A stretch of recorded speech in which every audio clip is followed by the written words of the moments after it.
Hi, everyone. I'm just going to give everyone just 1 or 2 more minutes here to join us. We've got our room is filling up, and we'll get started right away here.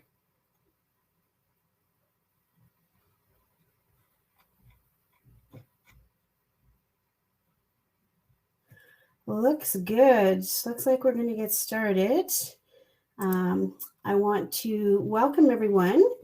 My name is Tanya Greaser, and I am the Family Services Educator with HSC. Today's session concerns survivor's guilt, a common response and emotion for many people who test negative for Huntington disease. Today, you'll hear from Angie Dale about her personal struggles with survivor's guilt, her journey to acceptance, and the strategies she uses to cope. Dr. Alan Fung, a psychiatrist, also joins the discussion to talk about what survivor's guilt is and the different coping mechanisms that can be used to overcome it. There will also be a Q&A period at the end of their presentations. Please put any questions that you have for the speakers in the questions tab on the right-hand side. Now, it is my pleasure to welcome and introduce Angie and Dr. Fung. Angie Dale is a daughter, sister, mom, partner, scientist, and writer. She's the author of the blog Absolutely Messy and Absolutely Fabulous, where she shares her ups, downs, and adventures in life. Recently, she started sharing her thoughts on Huntington disease, survivor's guilt, and her journey through the dark times of life and coping with depression. Angie was born into the Huntington's community along with her dad and sister. She has been at risk, a caregiver, and has traveled the long road of loss so common to families that carry this gene. She's here today to talk about that experience and how it has affected her emotionally. Dr. Alan Fung is a psychiatrist for the North York General Hospital in the multidisciplinary Huntington Disease Clinic in Toronto and the principal investigator for the Enroll HD study at NYGH. He is a faculty member at the University of Toronto Temerty Faculty of Medicine and the Collaborative Program in Neuroscience. He is also a research professor at Tyndale University in Toronto and a distinguished fellow of the American Psychiatric Association. Thank you, Dr. Fung and Angie, for being here today. And I'm going to pass this over to Angie to share your story.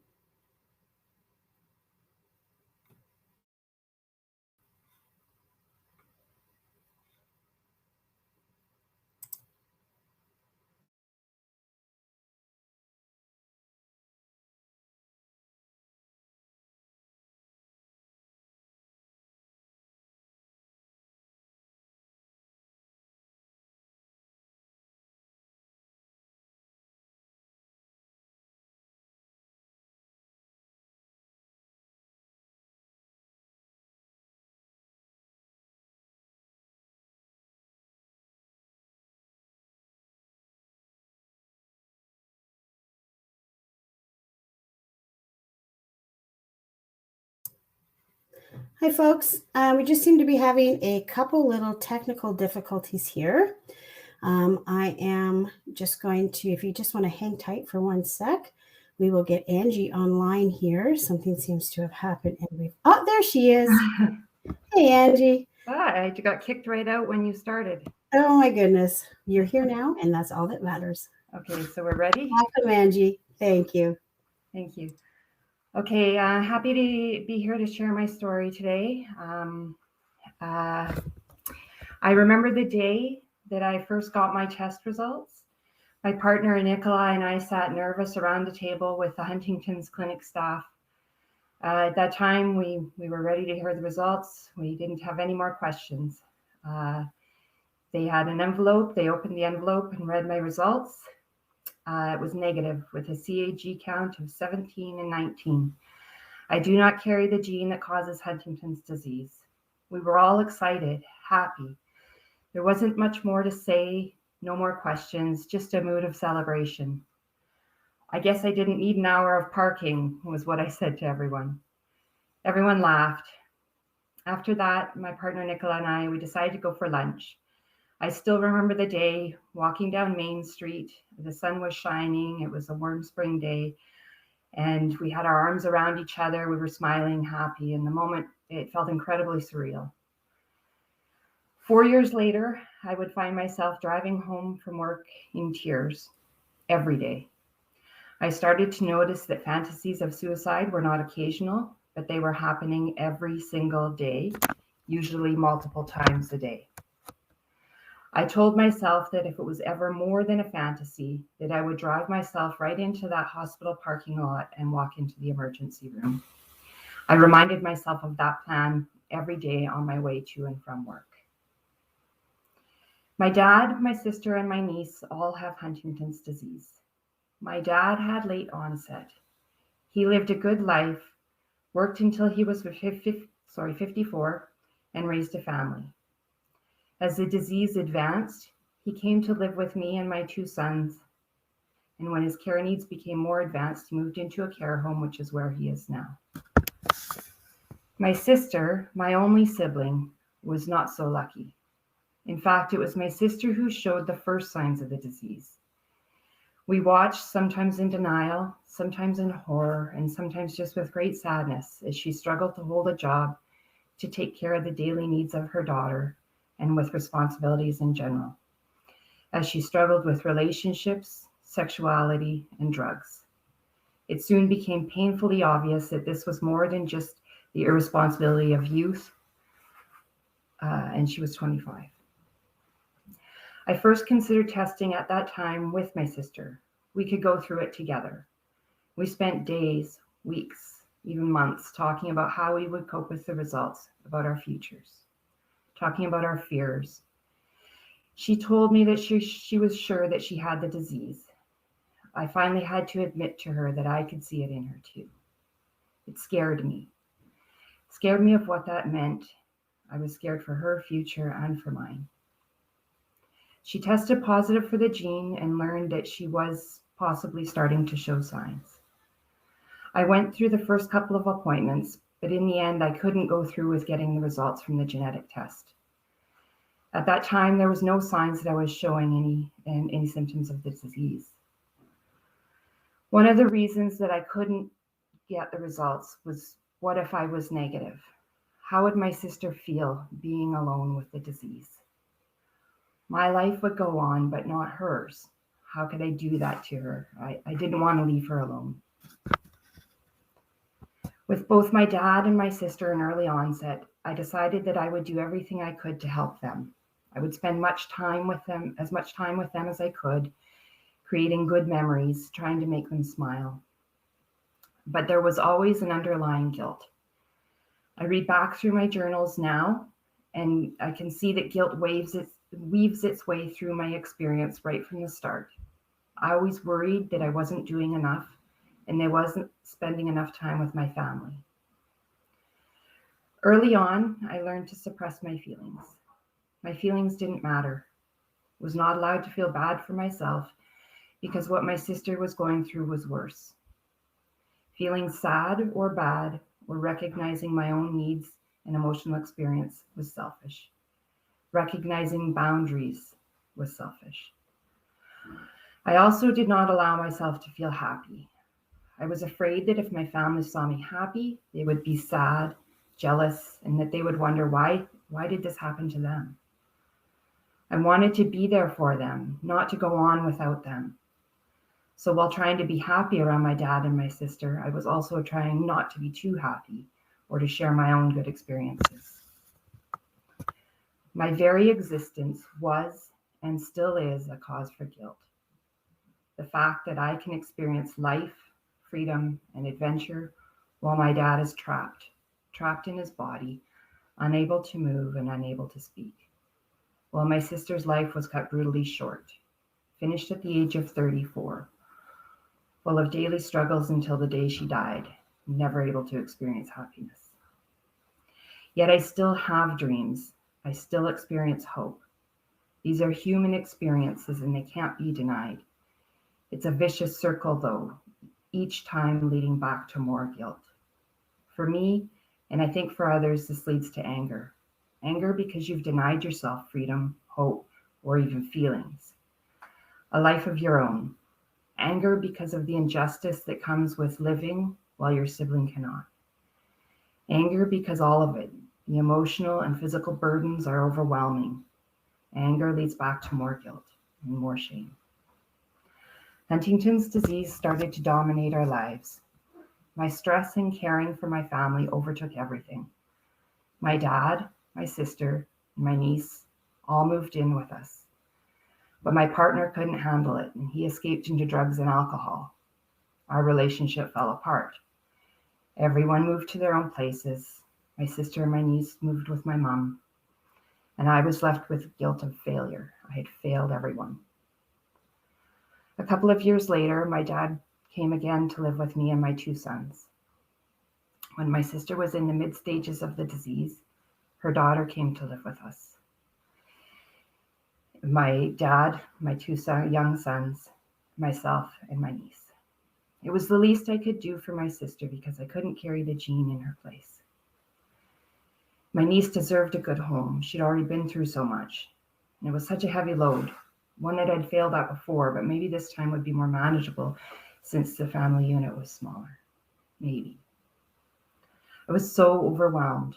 There was never enough help, and I was always exhausted. The anger grew, and then the guilt and shame followed. Guilt because I was angry all the time.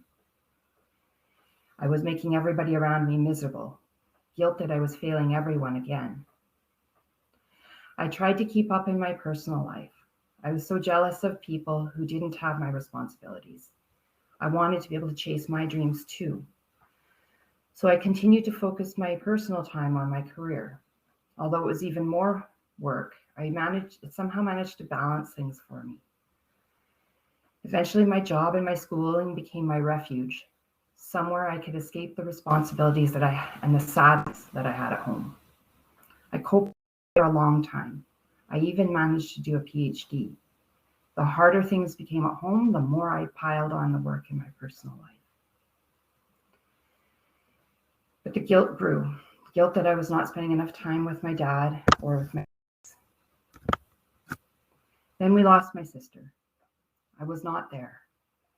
I wanted to run away from it, run away from it all, to the arms of friends who could love and understand me, who would erase my feelings and emotions, the people who could give me something that I couldn't give myself. For a long time after, I've carried guilt from that moment. The guilt for wanting to run away, for abandoning my family, and for not being there beside my sister. I went through a stage of denial after that. My anger turned into a cold and reckless attitude. My behavior was someone who didn't care anymore, someone who didn't value life. When my ex-partner died of a drug overdose, I wondered how much of a role I, my family, and Huntington's disease had played in his drug problems. If we hadn't been a part of his life, would he still be alive? Added some more guilt to the pile for that. Eventually, I burned myself out. I became totally numb to my emotions, and the depression started to grow inside me. Today, though, I'm on the healing journey. So far, it's a long journey, and I know it's not done yet. It was the fall of 2019, over 2 years ago, that I recognized that something was wrong. I had measured severely depressed on the depression scale. I was started on antidepressants. I tried cognitive behavioral therapy and mindfulness-based stress reduction, and I tried counseling. Although all of these things were somewhat helpful, in any case, I didn't address the root of the problem, but maybe that was because I didn't understand it myself. I didn't realize until last summer just how much grief and guilt I was carrying from the Huntington's disease. After a small conflict with a friend, I completely crashed again. I found myself staring at the number for the suicide hotline, wondering if now was the time to call, wondering if now was the time to go into the emergency room. I made an appointment with my doctor, and when she asked if there was anything else going on, I broke down crying and told her about my feelings of guilt with my dad and about my niece. My niece had just tested positive for the disease. The cycle had begun again, and until that moment, I had no idea how much emotion I'd been holding on to inside. I decided to reach out to the Huntington Society then, to find a support group. I ended up joining a caregiver support group. Joining that group helped me to meet other people who were going through some of the same emotional experiences that I was.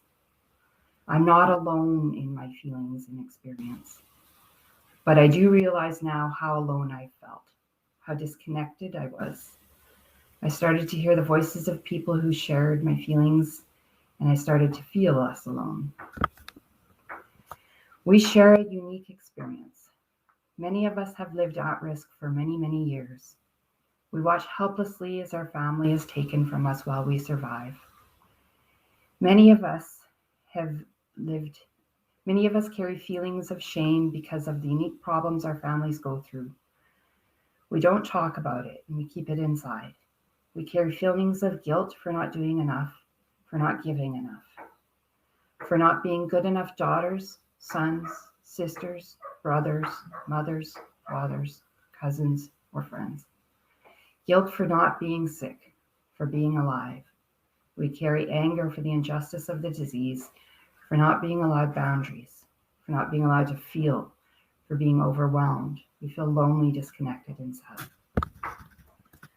But we are together in this, and our experiences and feelings are normal. Our feelings are okay. I found that understanding how normal this experience is and that I was not alone was incredibly freeing and helpful. I started seeing a psychologist, which has also been very helpful. Just laying out the history has really put things into perspective, made me understand how big and heavy all of this can be. Over the course of a lifetime, a family with Huntington's disease loses many members. I look at our family tree and entire branches or families are gone. Sometimes when I look back, I feel like someone's erasing my whole past. I can no longer go home to visit because no one's there. Understanding how that's impacting me and treating myself with love and compassion is helping to lift the burden. Secondly, understanding that I'm not alone is helping. That what our family experienced and is experiencing now is normal. I think that a lot of families hide their troubles, both families with and without Huntington's. When we face troubles or scary times, we feel shame and we hide what is happening. But the truth is, everybody goes through these things. I do think that families with Huntington's go through a lot of difficult or scary times, and we go through a lot of trauma. Some of it's normal, but some of it's also because of the disease. But we often don't even realize that the disease has started to play a role in our families and in our lives. We carry shame and we're afraid to talk about it. But the truth is, many of us are going through this, and the problems in our families is not something we should be ashamed or feel guilt from. Talking with others and sharing my story, owning my story, is helping to lighten my load.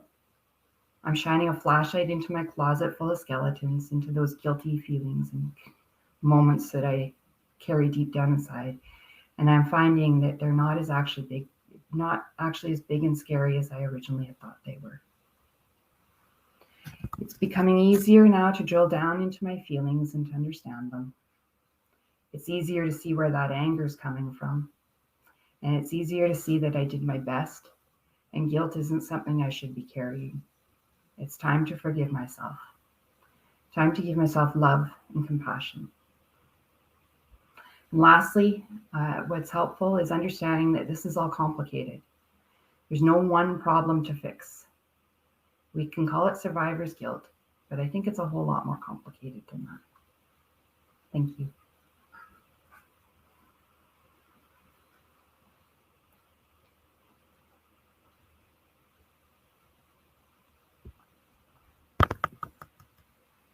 I'm going to pass it on to Alan now. Thank you very much, Angie.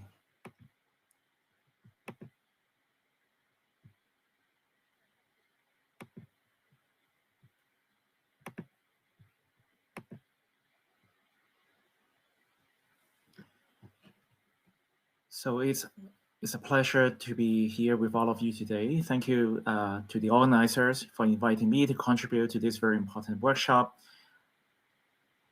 Thank you very much, Angie, for your very powerful sharing. I'm here to give my commentaries, on this topic, but really I think Angie's sharing will be the core, of this workshop. And I think the phrase "Why not me" summarizes or captures the essence of survivor's guilt.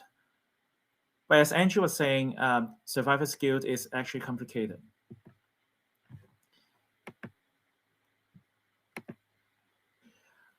In the next 10, 15 minutes, I hope to cover briefly what survivor's guilt is overall. What does that mean in HD? And I'll be doing some reflections on Angie's sharing, and then sharing with you some strategies that might be helpful in addressing the survivor's guilt in HD. So what is survivor's guilt? On the internet, you may come across different websites talking about this topic. This particular website, verywellmind.com, I thought they have described survivor's guilt pretty well. So according to this website, survivor's guilt is a particular kind of guilt that develops in people who have survived a life-threatening situation. So some survivors feel guilty that they survived when others died. Others believe they could have done more to save the lives of others. And there are also those people who feel guilty that another person died saving them. Now, the term was originally used to describe the feelings of survivors of the Holocaust, but subsequently it's been applied to describe a whole variety of life-threatening situations, whether they're accidents, wars, or natural disasters. In addition, the term has also been used to describe people who have survived medical traumas. For example, people who have lived through AIDS or cancer diagnoses, and also in Huntington's. Now, you may come across the statement or comment that survivor's guilt is part of PTSD, post-traumatic stress disorder. So I want to briefly comment on that. The term survivor's guilt is not actually on the diagnostic criteria for post-traumatic stress disorder, even though it's a feature, or it can be a feature of the PTSD. In the DSM-5, the Diagnostic and Statistical Manual for Mental Disorders, which is the key classification system that we classify mental illness in North America, there is this criterion, D3, for PTSD. Persistent, distorted cognitions about the cause or consequences of the traumatic events that lead the individual to blame himself or herself or others. So you can construe survivor's guilt as part of this. So what are some symptoms of survivor's guilt? In Angie's sharing, she had described, many symptoms that would be consistent, with what we would construe as survivor's guilt. In this website, they've listed, some others. So feelings of helplessness, flashbacks of the traumatic event, irritability, lack of motivation, mood swings, or even suicidal thoughts. And there could be, physical symptoms, sleep issues, appetite issues, nausea, headaches, heart palpitations, etc. In HD, survivor's guilt has been described for at least 30 years. This is one of the first papers that talk about survivor's guilt. So this paper was published in 1993 in the American Journal of Medical Genetics. It was a study based in the Netherlands, looking at pre-symptomatic genetic testing for HD, and looking at the psychological profile and development of people who are tested positive, as well as those who are tested negative with the gene. So they have some comments here about people who have been tested negative with the gene, so the non-carrier of the gene. So they are saying that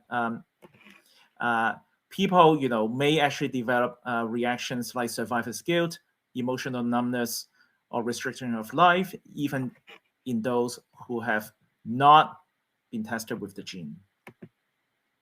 And so in the study, they suggest that actually more studies, more follow-ups would be needed to actually understand the psychological development of people, both those tested with the gene and those tested negative for the gene.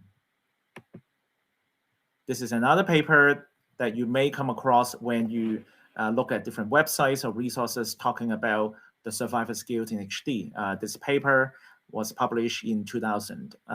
It's a review paper. Again, they describe survivor's guilt as the guilty feelings relative to other family members who tested positive or who already affected by HD.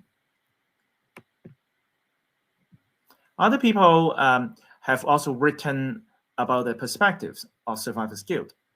For instance, Stephen Beatty, who had actually tested positive with the gene, wrote about the issue of survivor's guilt. He was saying that he has two sisters, both of whom underwent HD genetic testing, one positive, like him, and the other negative. And a negative result can still stimulate powerful and unexpected emotional responses. So the sister with the normal test result expressed great feelings of guilt because she was the only one of the three of them tested negative. And so it's actually important to have support, for those who are tested negative with the gene as well. Sharon Thompson also wrote about survivor's guilt in HD. And so she was writing that, her spouse or, her children have asked, what are you depressed about? You're not sick. Sharon wrote that this might be true, but watching your whole family die before you, especially knowing you and your children who now have it, carries a burden like no others. So the survivor's guilt, can be prominent. Questions like, why me? Why am I the healthy one? Why do my kids have to suffer? Why my family? Why my parents? Why my sister? Etc. Survivor's guilt can even cause depression. Next, I would like to reflect on some of Angie's sharing. As Angie mentioned, she was tested negative, meaning she does not have the gene that causes HD. Initially, the feelings were excited, happy, mood of celebration. But later on, she was in tears. She had suicidal thoughts. And that's in the context of family members, with HD and family members tested positive with the gene. So what went through Angie's mind, when she went through the testing was, what if I was negative? How would my sister feel? Being alone with the disease, my life would go on, but not hers. How could I do that to her? I did not want to leave her alone. Later on, Angie thought that, she decided that she would do everything she could to help her family. She would spend as much time with them as she could to try to create good memories and try to make, her father and her sister smile. And in Angie, there's always an underlying guilt. And she's always worried that she wasn't doing enough. She wasn't spending enough time with her family. And Angie also mentioned that early on, she learned to suppress her feelings. Her feelings didn't matter. She described that she wasn't allowed to feel bad for herself because of what her sister was going through was worse. Feeling sad or bad or recognizing her own emotional experience, in her opinion, was selfish. Recognizing her own needs or boundaries was selfish. At the same time, she also did not allow herself to feel happy. She was afraid that if her family saw that she was happy, then they would be sad, jealous, or they would wonder why did this happen to them and not Angie. Angie wanted to be there for them and with them and not to go on without them. Indeed, Angie described that her very existence was and still is a cause for guilt. The fact that she can experience life, freedom, adventure, while her father was trapped in his body, unable to move, unable to speak. The following, I think, is very powerful. Angie was saying that despite all these feelings, she still had dreams. She still had hope. The problem is, whenever she had the dream or the hope, she would actually inevitably become more guilty in having these dreams and hope. And in turn, all these also would lead to anger. The anger because she's denied herself freedom, hope, or feelings of her own, a life of her own. Anger because of the injustice that comes with living while her sibling could not. Anger because of the emotional and physical burdens from her family members, and these were overwhelming. I've highlighted the feelings just so that you can try to reflect and experience what she had gone through. And as Angie had mentioned, the anger would lead back to guilt and shame. She was so overwhelmed.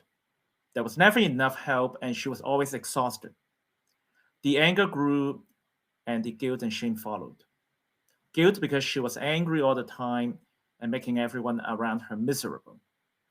Guilt that she was failing everyone again. So not just was she feeling so negative, but she felt that she was failing everyone. And eventually she burned herself out. She became numb to her emotions, and she had developed depression. Having described these different symptoms of feelings of survivor's guilt, what might be some strategies in addressing the survivor's guilt? Let's start with what Angie had shared, what she had found to be helpful. So she found that understanding how normal this experience is and that she was not alone was incredibly freeing and helpful. And I would really reiterate the importance of this. Not alone, and this is a normal experience. Understanding that she's not alone is helping, that what her family experienced and is experiencing is normal, and the problems in her family is not something that they should be ashamed or feel guilty from. Other strategies that she found helpful: talking with others, sharing her stories, owning her story, actually has helped to lighten the load. Also reminding herself that she did her best, and guilt is not something that she should carry. Also, very, very important, she realized that it's time to forgive herself, time to give herself love and compassion. And I can't emphasize how important the forgiveness, love, and compassion are for herself and also for people around her. On this website, the Very Well Mind website, they have described about other coping strategies. For instance, allowing yourself to grieve, do something positive, focus on the outside factors that led to the event, practice self-forgiveness, remember that these feelings are normal or common. Sarah Thomason also wrote about what had been helpful for her in dealing with her survivor's guilt. For example, counseling, support groups, journaling, online support groups, advocacy, all those have been helpful. And also, it's important for family members to keep in mind that other family members may act in what seem to be inappropriate, such as withdrawing, from the person who is ill. This might actually be because these family members are suffering from survivor's guilt and cannot handle being around the person who has the HD. So learn to forgive these family members who might be suffering from survivor's guilt. Taking a break from HD can be beneficial. This YouTube video from the Huntington Society of America on survivor's guilt is also very well done. I highly encourage you to, all of you, to take a look at this. Other strategies or resources. Mindfulness, the concept of focusing on the present moment, as well as what Angie described, cognitive behavioral type of treatments can be very helpful. So this book, Mind Over Mood, is a very popular self-help book that utilizes the cognitive behavioral approach to address depressed mood, anxiety, anger, guilt, and shame. This book, a mindfulness-based stress reduction workbook, integrates mindfulness concepts to try to address stress. Whereas this one, the Mindful Way workbook, actually combines mindfulness techniques with the cognitive behavioral or CBT techniques in trying to address depression, anxiety, and emotional distress. All these are highly recommended. Other strategies that might be helpful. Don't forget exercising. There is very good evidence that exercising can help not just our physical and mental health, but also our sleep health. I wrote down purpose-driven living. Some people might realize there is a Christian book called Purpose-Driven Life. I'm putting down purpose-driven living here, not meant to refer to any particular faith traditions. In this, everyone can try to live your life with a purpose. That will actually help people to overcome a lot of the distress. Social engagement and relationships are very important. Of course, the HSC, the Huntington Society of Canada, is a very important resource in supporting people through the Survivor's Guild. Caregiver support group is important. I also want to mention that should things become more severe, professional mental health care might need to be considered, just like what Angie had mentioned. I would like to take a few minutes just to mention about what are some common mental health issues: anxiety issues, mood issues, stress-related issues, as well as substance use issues. Because some people are actually using alcohol, marijuana, or other drugs to try to cope with their anxiety or mood issues. I want to briefly mention about major depressive disorder, because some people who have the Survivor's Guild may actually develop the major depressive disorder. So these are some of the these are the symptoms and criteria that we are using in diagnosing major depressive disorder. So depressed mood, anhedonia means the loss of interest for at least 2 weeks, as well as sleep problems, appetite problems, low energy, concentration memory problems, guilty feelings, worthless feelings, psychomotor retardation, meaning moving slower or talking slower than usual or becoming more agitated. And in some people, suicidal thoughts or even plan or intent. When people experience several of these, it's very important to discuss with your family doctor and healthcare providers to see whether treatments or referral to mental health professionals would be warranted. Anxiety disorders, there are many types of them. Some people experiencing survivor's guilt might also develop anxiety issues. And she mentioned that she had found medications, psychotherapy, etc., helpful as part of the treatment. I want to reiterate that whatever treatment people are receiving for mental health disorders or issues, keep this framework in mind: biopsychosocial, cultural, spiritual model, because ideally these different dimensions should be addressed. When we suggest treatments, not only are we looking at these different dimensions, but we are also looking at the predisposing, precipitating, perpetuating, and protecting factors for each individual. I don't have time to go through, in detail the mental disorders, but I would highly recommend that you check out the website of the Canadian Mental Health Association, CMHA, for further information on mental health as well as mental illnesses. So in the last 10-15 minutes, I've briefly gone through these different topics, and I'll be glad to answer any questions. Thank you.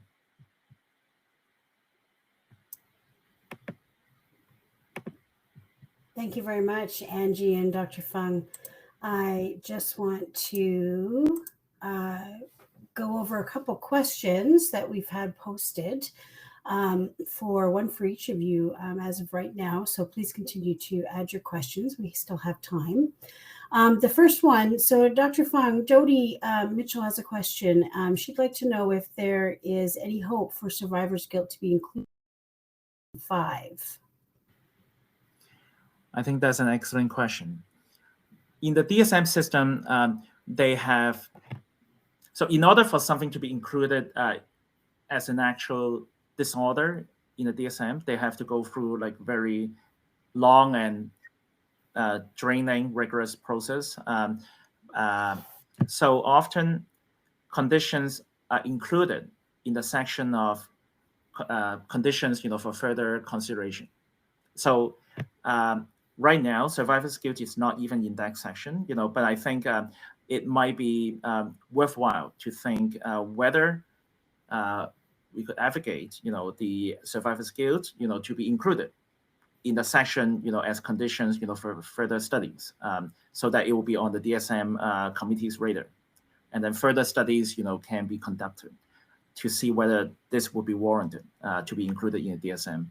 Now, I should also say that, some would be advocating, for this. Others would advocate for not including the survivor's guilt in the DSM, because they don't want to pathologize, the condition. So I think even within the HD community, I think further discussions would need to happen to see what people think. Thank you. Do you have one further question she has is, do you have any advice for those who have been working on helping themselves but find there is no diagnosis available for this unique, complex condition, this set of conditions? You mean the survivor's guilt? Yes. Right. So like what Angie has shared, many people who have the survivor's guilt, even if they may not meet the criteria for, let's say, major depressive disorder or major anxiety disorder, they may actually meet the criteria for something called adjustment disorder. So you can think of adjustment disorder as a less severe category of emotional distress. So adjustment disorder itself is actually a diagnosis in the DSM. So having that diagnosis sometimes would still help people, for example, to be able to get like time off, or for insurance purposes and things like that. Oh, so, that's very helpful. Yeah, so that's something to keep in mind. Thank you. Angie, we have a question for you as well. So do you find that you have a succinct way to describe to your friends and co-workers without giving away all the details that you have survivor's guilt? No, that's actually probably one of the tougher things. Maybe with family and friends, it's been a bit simpler because they have seen what our family's going through. So just talking about, I guess, laying out the history has been helpful for in that respect. But the co-workers thing is difficult because I've been off work twice now and have just gone back, and I tell you that seeing people is creating a bit of anxiety, and mostly right now we don't have to tell anybody the reasons that we need to take a break from work if that's what we need. So it's, right now my answer to everybody is, yeah, I'm okay. Things are all right. I was gone for a while, but I'm back now. And I don't elaborate too much unless that person is somebody that is a bit closer to me and I feel comfortable sharing. But I guess there's just no obligation. So, Mm-hmm. Good for you. Angie, one more question. I think we have time for one more question from Barb. She'd like to know from your perspective, what would have been more helpful during the testing process? Would more support for the family unity be helpful during the testing process? I think the testing process itself wasn't too bad. There was a lot of talk leading up, and I did some things on my own. I think it was my mom who actually had told me, live for a while as if you had a positive result. And so, you know, I mentally, okay, I've got a positive. What am I going to do with that? And I, you know, day after day, I lived with that. And that was something I did on my own. But we went through the appointments ahead of time with staff. And I do believe I had reached out to the counselor, the social worker in our local center and talked to her quite a bit as well. So we had already had a relationship with her. And so those things were all helpful. But I think it's the post where we could do more, like post testing. You know, yeah, there was a time I felt great and didn't think I needed anything, but maybe having had some follow-up sessions, I don't know, because it was quite a delayed response that, you know, suddenly it was like I got thrown out of a club and I'm drifting away on my own and struggling with these feelings that I didn't even relate back to what had happened. And so I guess if somebody had come and pulled me back in and said, hey, we haven't heard from you, and how are you doing, might have been something that could help. And you know, I love being part of a support group, and I think that we could use one on this topic as well. That's a great idea. I hate to cut everyone off. We have one final question we'll take, and then we'll wrap it up. From Rachel, Angie, did you find being open about your survivor's guilt helpful with your children in dealing with potential feelings that they may have had regarding, say, their cousins and other family members? I guess I'm still in the process of opening up. I've had to kind of with family, because I'm like jumped right in, and I'm even blogging about things now, and it's a bit scary. I haven't, like I'm probably slower with my family, opening up about things with my kids and stuff.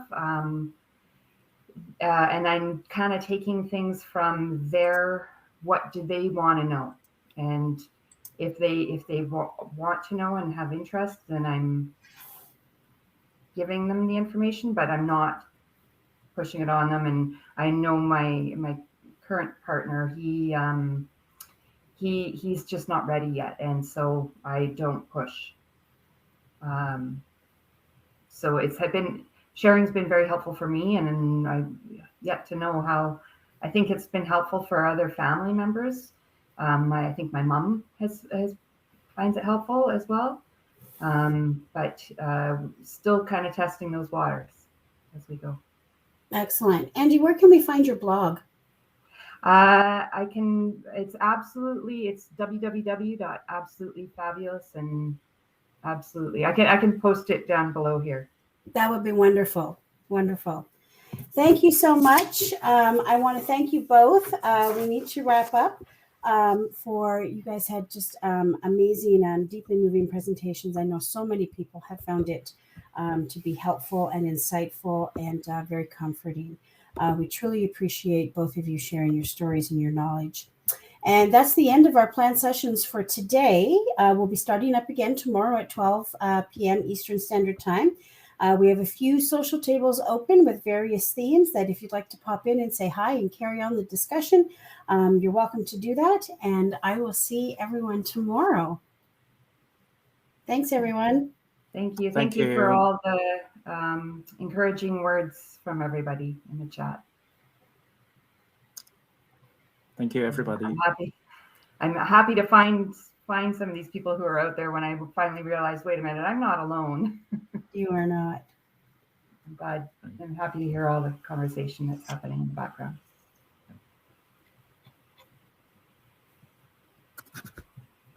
Okay. All right. So, well, thank you, everybody. Yeah.